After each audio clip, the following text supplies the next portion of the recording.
Hello, কি অবস্থা সবার? আশা করি সবাই ভালো আছেন। আজকে আমি চলে আসছি আপনাদের হেয়ার ফল প্রবলেমের আরেকটা সলিউশন নিয়ে। এই ব্যাপারে আমি কথা বলা খুবই গুরুত্বপূর্ণ মনে করছি এই জন্য যে কয়েকদিন যাবত ধরে অনেকেই ডক্টরের কাছে গিয়েছেন, ডার্মালজি দেখাচ্ছেন বিভিন্ন জেলা থেকে, ইভেন তো দেশের বাইরে থেকেও। অনেকে হেয়ার গ্রোন হেয়ার আছে কিন্তু হেয়ার ফল হচ্ছে, তারা অনেকে ভয় পাচ্ছেন যে ডুটাস্ট্রাইড বা ফিনাস্ট্রাইড ইউজ করবেন কিনা, শুধুমাত্র মিনোক্সিডিল দিয়ে কি হেয়ার ফল আটকানো পসিবল। এক্ষেত্রে আমি একটু বলে নিতে চাই, শুরুর দিকে আমি ন্যাচারাল অনেকগুলি ওয়ে ইউজ করছিলাম হেয়ার ফল আটকানোর জন্য। তার মধ্যে পেঁয়াজের রস অন্যতম। পেঁয়াজের রস ছাড়াও আরো অনেক কিছু ইউজ করছিলাম যেগুলো আমি না যাই, কজ অ্যালোপেশিয়া যাদের থাকে ন্যাচারাল রেমেডি ইউজ করে তাদের কোনো লাভ হয় না। যদি আপনারা চিন্তা করে থাকেন আপনাদের অ্যালোপেশিয়া রয়েছে বা আপনারা পরীক্ষা নিরীক্ষা করে জানতে পারেন যে আপনাদের আসলে অ্যালোপেশিয়া রয়েছে, অ্যালোপেশিয়ার অনেকগুলি ধাপ রয়েছে, অ্যালোপেশিয়ার অনেকগুলি প্রকার রয়েছে। এই প্রকার নিয়ে আমরা অন্যদিন কথা বলবো। আজকে যেটা নিয়ে কথা বলবো সেটা হচ্ছে, ধরেন আপনাদের গ্রোন হেয়ার রয়েছে, সেই গ্রোন হেয়ারটা কিরকম সেটাও আমি এঁকে দেখাবো হোয়াইট বোর্ডে। আমি আমার হোয়াইট বোর্ডটা আনছি অনেকদিন আগের, এই যে এই হোয়াইট বোর্ডটা। এই হোয়াইট বোর্ডটা হচ্ছে তারাই চিনবেন যারা আমার শুরু থেকে ভিডিও দেখতেছেন। আমার অনেক দিন আগে যে বাইরে বাসায় থাকতাম সেই হোয়াইট বোর্ডটা এটা পিছন লাগানো থাকতো অলওয়েজ। সো এটাতে আমি অনেক কিছুই একে গ্রাফট করে নিজে শিখতাম। এখন এটা ছোট হয়ে গেছে, বড় একটা হোয়াইট বোর্ড কেনার পরিকল্পনা চলতেছে। আমরা খুব তাড়াতাড়ি বড় একটা হোয়াইট বোর্ড কিনবো, তখন আপনাদের আরও অনেক কিছু প্র্যাকটিক্যালি দেখাতে পারবো। আমরা ফিরে যাই সেই টপিকে। ধরেন আপনার গ্রোন হেয়ার, গ্রোন হেয়ার মানে কি আপনার হেয়ার আছে, পর্যাপ্ত পরিমাণ ডেন্সিটিও আছে, কিন্তু তারপরেও আপনি হেয়ার ফল থামতেছে না। এটা বলতে পারেন যে হেয়ার ফলের ফার্স্ট স্টেজ। আর এখানেই আপনারা ভুল করে থাকেন। অনেকেই ন্যাচারাল রেমেডির দিকে যান, ইউটিউবে অনেক প্রকারের ভিডিও রয়েছে ন্যাচারাল রেমেডি, ডিম থেকে শুরু করে পেঁয়াজের রস, অনেকেই রসুনের রসও সাজেস্ট করেন। ইভেন অনেকে ভিডিও দেখেছেন যে শুধু রসুন না, পেঁয়াজ, রসুন, আলু, বিভিন্ন রকমের মশলা সব মিশিয়ে দিয়ে হচ্ছে কি হেয়ার ফল ঠেকানো যায়। ইন রিয়েল লাইফ আলটিমেটলি এগুলি কোনো কিছু কাজ করে না। আপনার যখন হেয়ার গ্রো থাকবে, সেই গ্রো হেয়ারটা যখন পড়ে যাবে, সেই পড়ে যাওয়ার যে মুহূর্তটা, সেই মুহূর্তটা আপনি দেখতে পারবেন যে অনেক ফাস্ট। এরকম হতে পারে যে 6-7 মাস বা আমার মতো যদি হয় 8-9 মাসের মধ্যেই হেয়ার একদম সবগুলি পড়ে যেতে পারে। সেক্ষেত্রে আপনাদের মিনোক্সিডিলের পাশাপাশি ফার্স্ট স্টেজে মিনোক্সিডিলের পাশাপাশি ডুটাস্ট্রাইড বা ফিনাস্ট্রাইড খাওয়া আবশ্যক। কেন ফিনাস্ট্রাইড বা ডুটাস্ট্রাইড? এগুলি হচ্ছে ডিএসটি ব্লকারের জন্য তৈরি। এছাড়াও ন্যাচারাল অনেক প্রোডাক্ট, অনেক প্রোডাক্ট বলতেছি না, ন্যাচারালি অনেক প্রকার ভেজিটেবলস রয়েছে যেগুলো হচ্ছে ডিএসটি ব্লক করে। সব থেকে ভালো মিষ্টি কুমড়ার বীজ। মিষ্টি কুমড়ার বীজ যদি আপনারা খেতে পারেন, সেটা আপনার শুধু ডিএসটি ব্লকই করবে না, সাথে এটাতে অনেক প্রকার জিঙ্ক রয়েছে যেটা আপনার হেয়ারকে মজবুত করবে। বাট এটা ন্যাচারালি অ্যালোপেশিয়াতে এত বেশি ইফেক্ট ফেলে না। এবার আমি আপনাদের এঁকে দেখাচ্ছি যে গ্রোন হেয়ারটা আসলে কিরকম। সো এটা একটা হোয়াইট বোর্ড, এমনি করে দেখাবো না, এইভাবে দেখে। সো হ্যাঁ, ময়লা পড়ে গেল প্যান্টের মধ্যে। এটাকে মার্কার একটা কই, দুটা মার্কার, একটা কালো একটা লাল। সো আমি যদি এখানে একটা মানুষ আঁকি, ধরেন এটা একটা মানুষ, ওকে, এটা একটা মানুষ।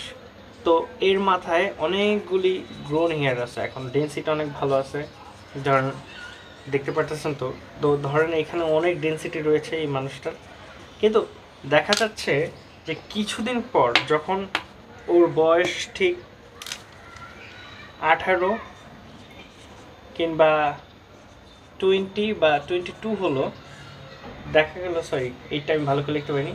সো যখন 18 হলো তখন দেখা গেলো যে ওর হেয়ার আস্তে আস্তে 1টা 2টা 3টা 4টা 5টা 6টা 7টা এরকম করে ডেইলি পড়তেছে। সো ডেইলি যখন পড়ে তখন এই ছেলেটা হচ্ছে গিয়ে স্যাড হয়ে গেল। তো তখন ও চিন্তা করলো যে কি হচ্ছে ওর মাথার মধ্যে, ওর মাথায় হেয়ার পড়তেছে। ও যখন ডক্টর কাছে যায়, নর্মালি একটা ডক্টর কাছে, ধরেন কোন একটা সোকল ডার্মালজিস্ট, কারণ এখন আমি রিসেন্টলি সবাইকে ডক্টর কাছে সাজেস্ট করতেছি, কিন্তু ডক্টররা কেন জানি না অনেক বোকামি করতেছে। মেবি ওনাদের আইডিয়া আমার থেকে আরও ভালো, কজ এই ব্যাপারে ওনাদের পড়াশোনা রয়েছে। কিন্তু ইন রিয়েল লাইফ প্র্যাকটিক্যাল, যখন আপনার হেয়ারটা অনেক বেশি গ্রোন থাকবে অ্যান্ড 6-7টা করে পড়বে, একটা ভাইকে একটা ডক্টর সাজেস্ট করছে একটা ডার্মাল রোলার আর একটা মিনোক্সিডিল। আর ওই ভাই খুব টেনশনে আছে যে ওকে আসলেও ফিনাস্ট্রাইড কিংবা ডুটাস্ট্রাইড খাবে কিনা। সেক্ষেত্রে এইখানে কয়েকটা কনক্লুশন রয়েছে, আমি কনক্লুশনগুলো দূর করে দিচ্ছি। ওনার হেয়ার ডেন্সিটি অনেক ভালো, ইভেন তো অনেক ভাই যারা হচ্ছে গিয়ে আমাকে মানে টেক্সট করছে, ওনাদের ডেন্সিটি অনেক ভালো থাকা সত্ত্বেও ওরা যদি এখন মিনোক্সিডিল ইউজ করা স্টার্ট করবে, সরি ফুলি দেখাতে পারতেছি না হয়তো বা, তো ধরেন মিনোক্সিল লিখে রাখুন। সো ওর যখন মিনোক্সিল ইউজ করবে তখন প্রথম যে মাস রয়েছে, প্রথম মাসে ওর হেয়ারটা 6-7টা থেকে ডিরেক্টলি মনে করেন যে 30টার মতো হয়ে যাবে, অনেক হেয়ার পড়া স্টার্ট হয়ে যাবে। বাট 1 মাস যাওয়ার পরেই উনি যদি প্রপারলি কনসিস্টেন্সি থাকে তাহলে ওই হেয়ারগুলি যেগুলো পড়তেছিল এগুলি আবার নতুন করে রিগ্রো স্টার্ট করবে। সরি, পুরা হোয়াইট বোর্ডটা আমি এখন আঁকাবাঁকা হয়েছি। সো দাঁড়ান আমি আরেকটু বলি, আমি মুছতে চাইছিলাম, এটা একটু ক্লিন করতে চাইছিলাম, বাট আমার মনে হয় যে হিজিবিজি ভালো।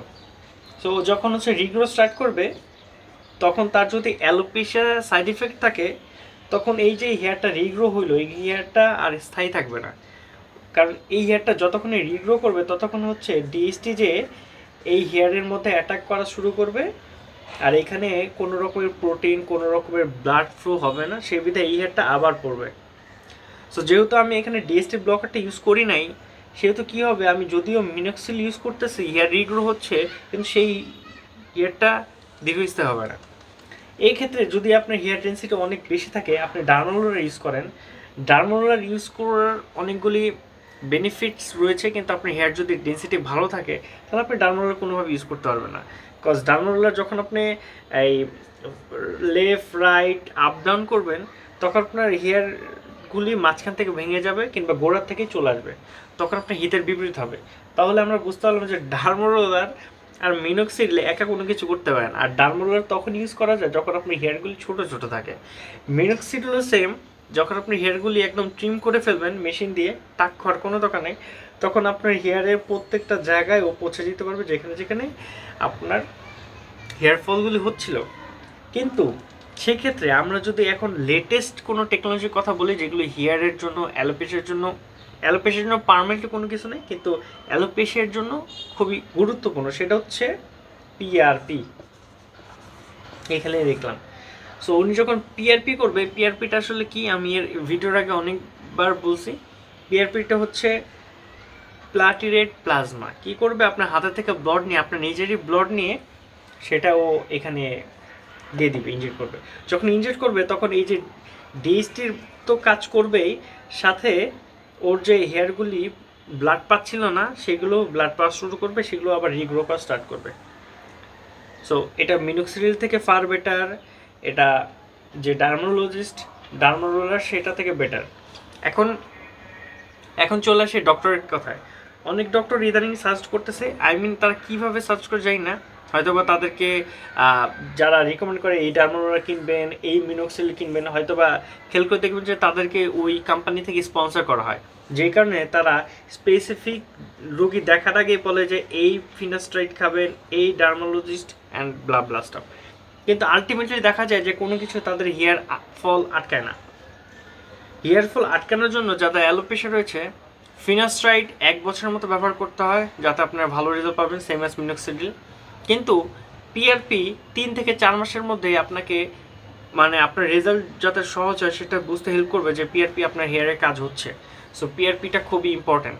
মিনোক্সিডিল আর ডুটাস্ট্রাইড তো অ্যাজ অলওয়েজ যাদের অ্যালোপেশিয়া রয়েছে তাদের ডিএসটি ব্লকের জন্য খেতে হয়। ডিএসটি ব্লকের আপ টু 90% ব্লক করা হচ্ছে ডুটাস্ট্রাইড, এর জন্য আমি ডুটাস্ট্রাইড এখন সাজেস্ট করি সবাইকেই। আর যাদের হেয়ার ডেন্সিটি ভালো, যেরকমটা দেখালাম এখানে, হয়তো বা দেখা যাচ্ছে না, যাদের ডেন্সিটি অনেক ভালো তারা কোনোভাবেই ডার্মারোলার ইউজ করবেন না।